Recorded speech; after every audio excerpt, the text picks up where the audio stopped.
Oh, didn't expect that to come through. G'day everyone, this is going to be a little bit of a talk about the car and the Australian Nationals that just completed the weekend past, and I've got a train coming past. Can you hear that? What we call a Lysart, pardon me, the Lysart freight train. Okay, let's get started. MTS T3M V2 with inline motor mount conversion and the split towers, as run for the last 6 months. Pretty much run as it is for the Nationals. Very little change on the actual chassis as it's been presented. I've had quite a few guys come up and ask me the question, how's the chassis going, all that type of stuff, and it's been brilliant. Let alone the driver still not being able to get his head around some stuff. The chassis itself is awesome, can't complain about it.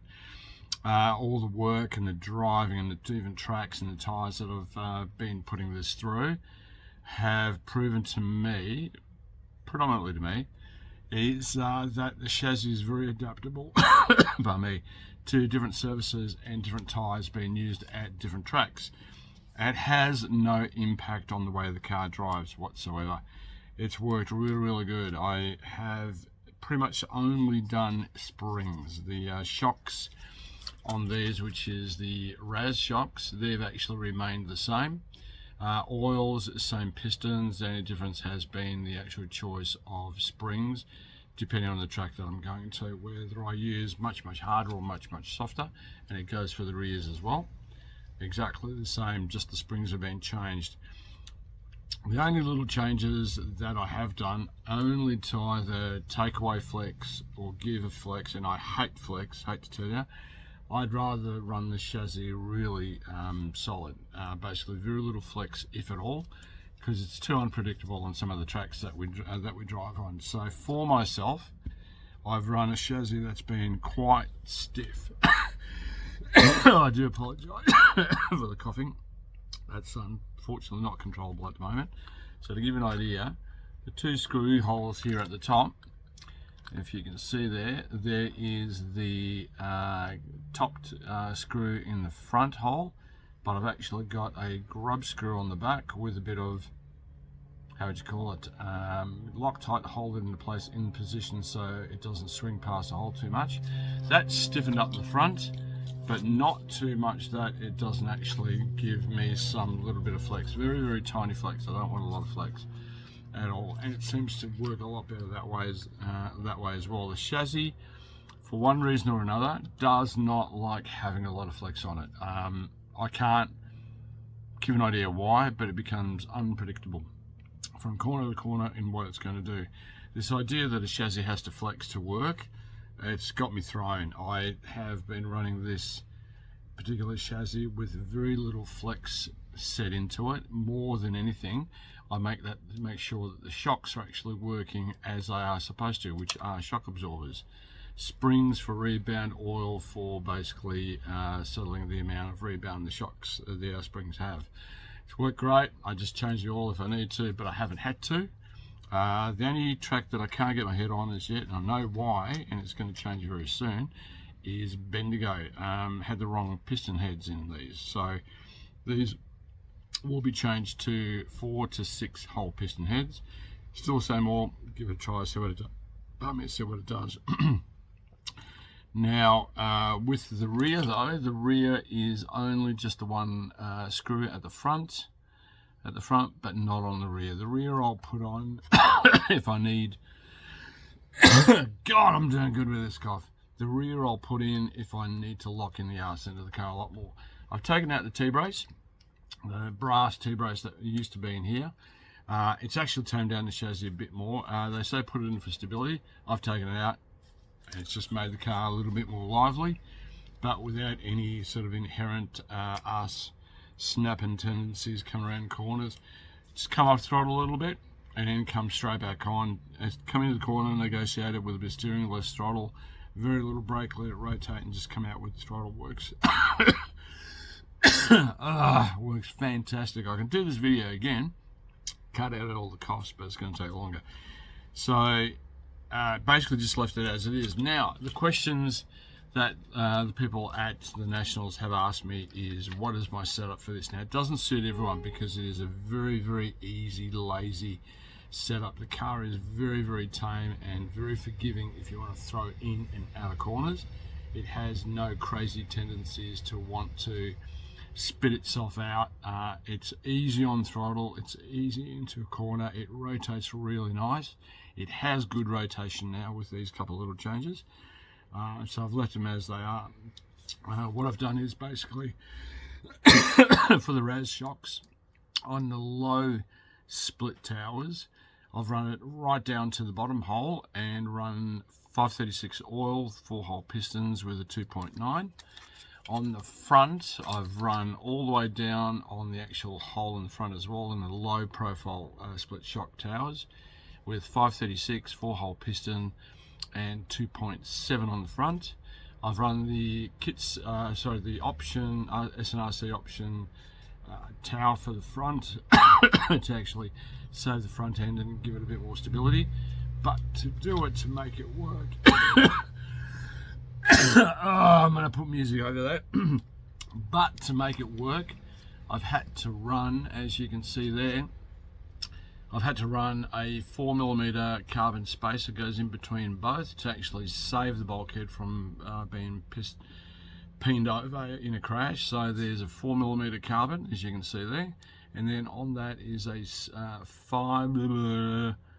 a 5mm, 4-5mm how would you call it, washer or spacer I should say. Then literally a longer screw all the way to the bottom, button head through the standard 4.9, there we go, through the 4.9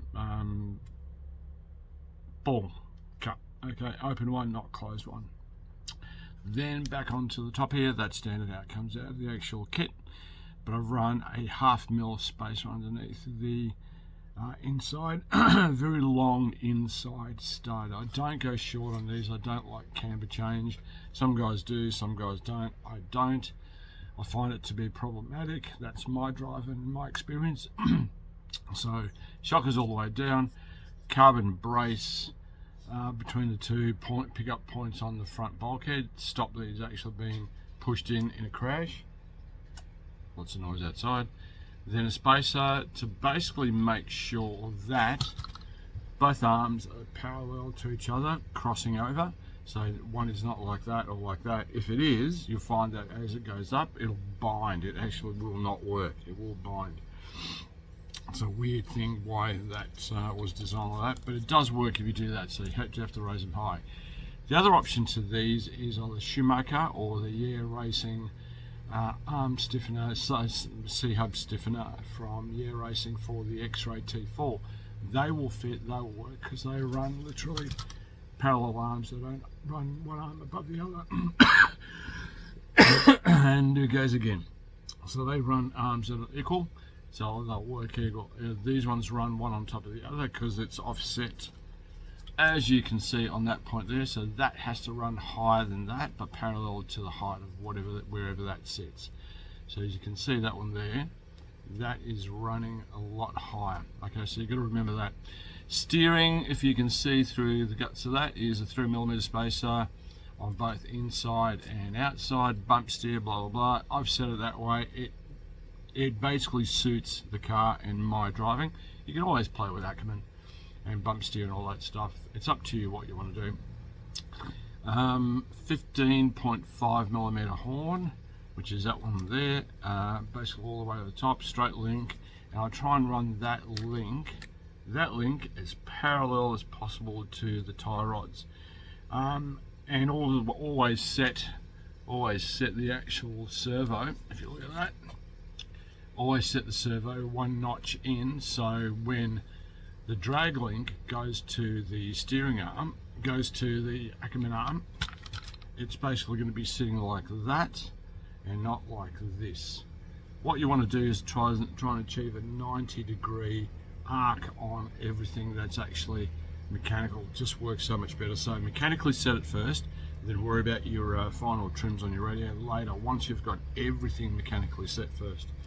Goes without saying, everyone will tell you that. Mechanically first, electronic secondary. Don't try and fix your problems by pressing buttons. It doesn't work, all right? Pivot balls on these have and will be, as my choice will always be, Shoemaker pivot balls with a little, how would you call it, bit of super glue to hold it into place. I've got 3mm arms to use these, which will work really good, but not too far into the future. You can use the Shoemaker MI8 and MI9 cups with the MI8 suspension balls on these standard arms with a little spacer before you put the O-ring to hold it into place.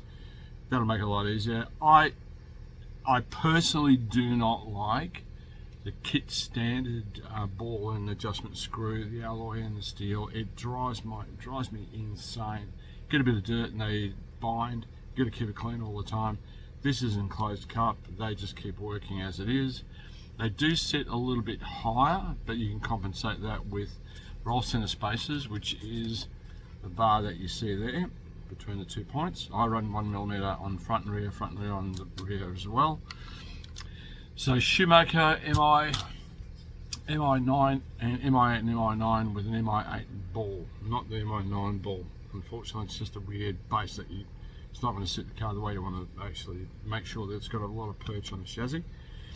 And then there'll be a spacer between the top of the carbon to the top of where the O-ring goes around the actual cup to hold it into place. So when you put it on, you put your O-ring on, and it's the same as with the Axon TC3 cup and ball arrangement. Will have a E-clip. It'll have a spacer before the E-clip, so it stops it from moving around because it's got a fair bit of distance to make up. I do have 3mm arms, but the 2mm arms with a 1mm spacer will do that. The same thing to set them up correctly. I'm lazy. I just use a drop of super glue. Pop them out. If I break the arm and I need to use the cups, just tap them out. Super glue only holds it. It doesn't bind it permanently because it will not stick to the plastic, but it's got a surface to hold on. So that's my cheat, all right, for that, and it does work.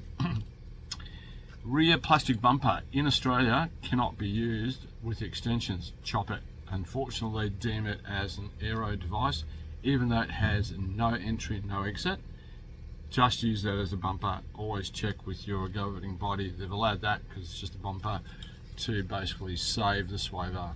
If anyone hits that sway bar, it's, how would you call it, you're over, because it basically tweaks the car. Okay, let's see. Oh, a shock tower, the body post plate here. I've set it so it's just above the actual, on the car when you put your body on. Now it suits different bodies differently depending on what body you're using, but this one will fit the Sub-RC Aguila, the Twister Speciale, Giulia, 0507 Giulia. It'll suit just about everybody because it does come a little bit forward from where it was normally set. I've gotten Berserk RC to make this to go a little bit more forward and a little bit more clearance to get your fingers to the actual adjustments, okay, for the actual right height on the shocks. You can get your fingers into there quite nicely, only because we've got a little spacer. That little spacer goes underneath the actual tower. So what it does, goes underneath the tower there, so it brings it up another 4mm so you can get your fingers in there a lot easier to reset everything. Makes it a bit easier to work on the car. That's an option. It's basically, you could call it an extension to that. It'll be separately. Some guys like the tower lower, some guys like the tower high, like I've set it there, as you can see with the spacer. Okay, your choice. Pick out what you want to do. They're available now. All center spacers available for T3M V2 and this one, which is the T3M V2 conversion, because the arms are longer, the spacers are different. Right? They're available. What's today? Thursday. They'll be available Monday. I've had to get them recut only because I made a mistake with the adjustments, and a couple of guys out there are waiting for them. They were the incorrect length to actually go onto the car. They were too long, so I had to get some new cut. I gave Paul the incorrect dimensions, so I do apologise, especially to Peter. Okay. Oh yeah. Everything else is pretty much standard as it comes out of the box. Haven't changed much at all. I've left the battery holders, the steel ones in. They're working really well. I haven't changed them. I can get carbon ones done. I do have carbon available, but they don't suit this chassis because the holes are differently placed differently. So I can't use my carbon versions of these on this car. On the older version, on to my long arm version, yeah, not an issue. And this one's a big of a bummer, unfortunately. I wonder why they've changed that. They've changed a few things. Let's say that. Shocks in 536 oil, springs, blah blah blah. All right, 1mm roll center spacers, front and rear on here as well on the front of the car. So it's 1mm all the way through. I have not done half mil. I can and should, but I find that the 1mm works perfectly for this car. And as I said, many people have driven the car. Many people have commented how easy the car is to drive and how forgiving it is. There's very little else that I can actually do to the car to make it any better or any worse. It'll be up to SNRC, RACEOPT and Andy at Team Powers to decide whether or not they bring out a new version closer to this type of setup, to the T3M. There's still a lot of T3Ms out on the market. So the T3M out of the box is brilliant on a track like, a high grip track like what we have here would be Cirque or even indoor Geelong. The cars are awesome on a high grip track, a little bit iffy on the low grip track, only depending on spring and oils used. That's why I use a heavier oil and a heavier spring. If it's really soft, I don't know. If it's really soft, the chassis doesn't work. It's a weird ass chassis. It's whether it be the double motor mount T3M V2 or this one, the conversion with the single mount. The setup on the chassis is identical, and they both run as good as each other. This is just, how would you call it, a move forward to the single motor mount arrangement, so you can get to your spur and pinion a lot easier. That's all it comes down to, really, because they both drive the same. I've had this as the T3M and raced it at both Cirque, Templestowe, drove it at Cirque, Templestowe and Geelong, and the car performed absolutely flawlessly. When I've changed it to the single mount and the split towers, no difference. It just gives me more scope for adjustability compared to what the split towers on the top of the T3M, where they bolt directly to the bulkheads, are. There's no adjustment, so that's how it is. Okay, that's what I mean. This gives it a bit more adjustment. Electric stuff on the car, standard SRS, spanking fast servo. This is the one that's programmable. I haven't bothered. I tried. I have not bothered to change it and leave it as a fully programmable and higher rated settings, because I can't drive the damn thing. It's wild, absolutely wild. So box standard default is perfect. The motor is the V5, not the S. I've sold out of the S's again, and I've given all the S's over to my customers, trade, retail and team drivers. They are a better motor because they are more thermally efficient, so you can be a little bit more aggressive on your FDR and your settings. They don't get as hot as quick as what these do. Heat, hot meaning when the weather's 36 degrees, they're going to get hot. It doesn't matter what you try and do. So it's better that you try and actually run a big 40mm fan. That's the pit lane fan shroud that goes on to the motor mount. So you can see it there, the motor mount bolts onto the mount and then the mount onto the chassis. That way it's a solid fix, no double-sided tape and stuff like that. It will actually adapt to other cars. All you've got to do though is basically drill 1 or 2 holes to put the fan on. Yes, you will drill into a chassis, you will have to count it, sunk it, but Jesus, it does make a big difference in heat. And the biggest thing that kills the motors, and being so bold as to say that it makes no difference what motor you've got, whether it be LRP, Reds, Hobbywing, blah blah blah, list goes on and on. What kills a motor is the heat on the rotor. The magnets do not like heat, regardless. The cooler you can run it, the more efficient the motor is. This with a decent fan like the Team Powers 40mm fan, or whatever you choose, it's up to you, is a better choice than actually cooking a motor. You don't want to cook a motor. Ran efficiently, ran really well on the weekend, which is 36 and 70 degrees on the track, so it was a blisteringly hot weekend at the Nationals. I know of a few guys that had failures with other brands in relation to the motors, so got to run a fan, must run a fan regardless. Okay, it's just good, how do you call it, insurance to make sure that you don't kill your motor. All right. ESC V5BT, set very mild, especially for the heat, so it doesn't get too hot during the run. Car was brilliant. Driver, let's say, suffered in the heat. The driver had more of a hard time in the heat than the car did. Can't complain about the car. The car was good. The driver was mediocre. ESCs and motors always came back really good. They stayed below the 65 degree point where I didn't want the car to go over.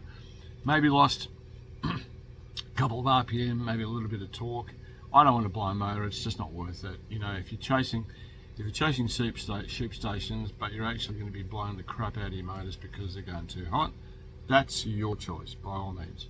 You know, congratulations if you can pull that off. I basically will pull my head off for you. But I don't want to keep spinning on motors if you keep blowing them up. Or spare controllers, as a matter of fact, right? So everything ran nice and smoothly and nice and efficiently on that chassis at the Nationals. All right. There is a couple of little things that I do to it that is nor here nor there on performance at all. It's only cosmetic. Is titanium screws on the top, 90% steel screws on the bottom, no alloy screws or otherwise, but I will be putting alloy screws on the points for the suspension, on the rear and on the front, only for the reason if it has a nasty smack on the front, the screws will give away before it rips the shit out of the actual chassis or the arm, because that pivot point is solid. So if you tend to hit that way, the move of force will be that way, which will be that way, which means it'll wreck the chassis. So alloy screws on those points, just on the suspension pivots, just to make sure that I don't kill any part of the chassis or the arms. The gold screws are basically the black alloy,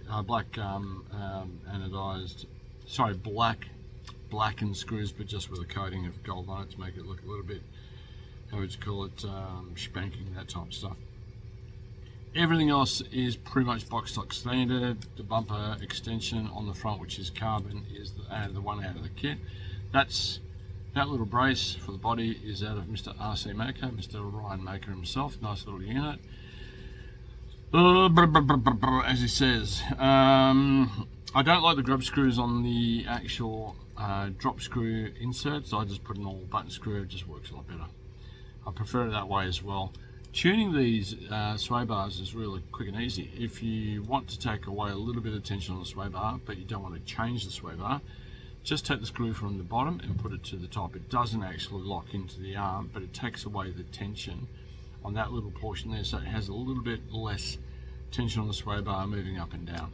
Easy thing to do. The sway bar's been really good, can't complain, easy to change, easy to manipulate, all very good as it goes along. Motor mount, really good and easy. The bearing setup inside that, you can put another bearing to support it a lot better if you wanted to, because it's only two bearings. You can put another one to give it more support on the shaft that comes off the actual mount itself, but that will now take pretty much anything you like thrown at it, no issues at all. What else? Nothing else. That has been brilliant. Thank you very much for the comments at the Nationals. Yes, it was me driving the car. Yes, it was me trying to do my best to get a high position, but the racing was tough. I think 15 people on the same lap times in a group of 15 people on the same lap times of 13 laps. The spread between the first person in 13 just before getting 14 laps to the last person 13 coming up from 12 laps was, I think from memory, over that distance spread, I think around about 10 seconds. And that's literally, oh, geez, it's literally 3/4 of a lap. That's how tight it was. You make a mistake, you go backwards, you can't recoup from that mistake. So a lot of good drivers that found themselves going down and down and down, myself included. 2 massive hits on stationary cars on the track was not the best thing. Unfortunately, that dropped me right down. Failure to call out before I hit was pretty much it got me a little bit angry. I did use a certain word on the driver's stand, and I was told, Renato, don't do that again. On a good run, and you miss out on a high position only because someone's stopped in the middle of the track and you hit them because they don't call up. That's just something that happens in racing. Not intentional, I do know that, but it is frustrating when it does happen. Body of choice was the good old fantastic, I'm going to reach it so I can grab it.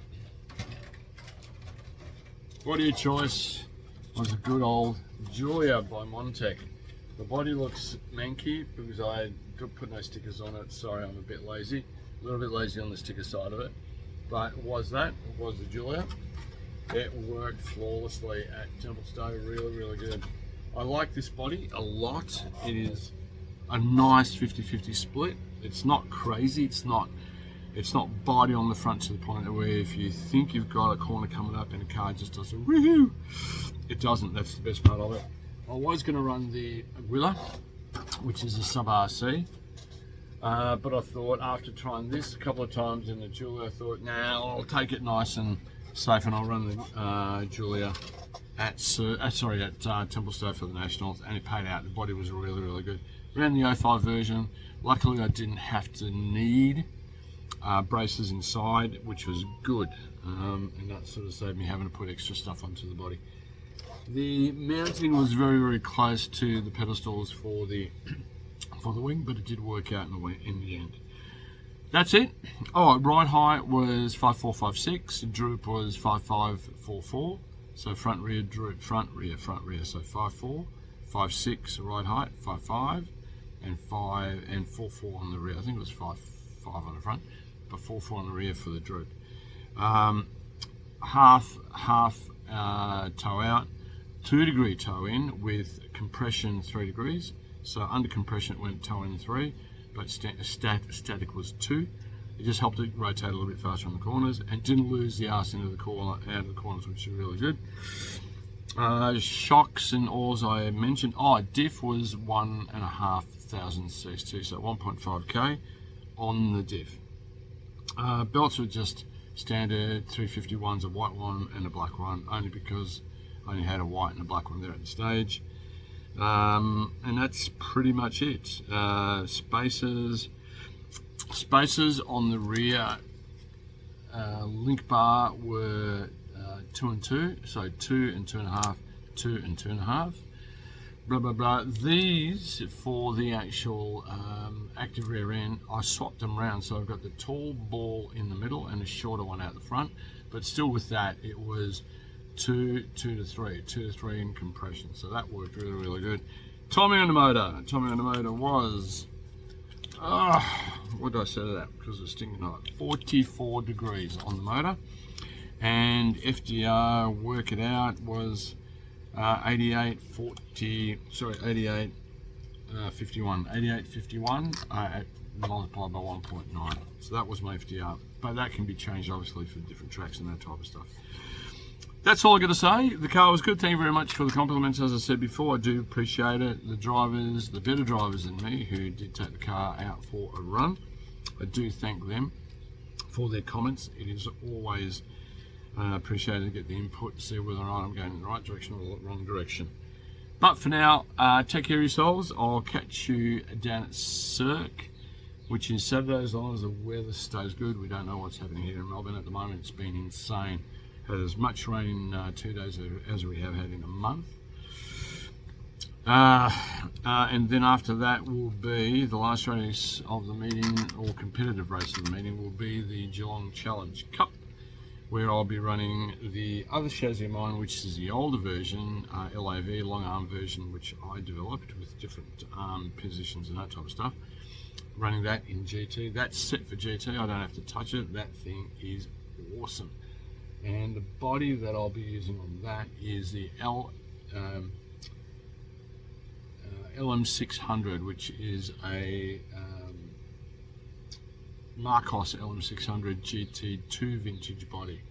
Looks like a squashed cockroach, unlike the wedgie bodies that you see now out of Montec and out of Zoo. This is a proper GT looking type body. Ran fantastic last Geelong, so I'll be running that as the body of choice down at Geelong in GT with other drivers. That's it. I've talked enough. I've given you as much guff and information that I can. Appreciate the time and effort that everyone puts into keeping this hobby alive, keeping me entertained when I do go race. And for now, take care. Look after your parents, look after your friends, be kind to people, and race well. Race tough, but race fair. Take care, guys, and I'll catch you on the flip side. Bye-bye.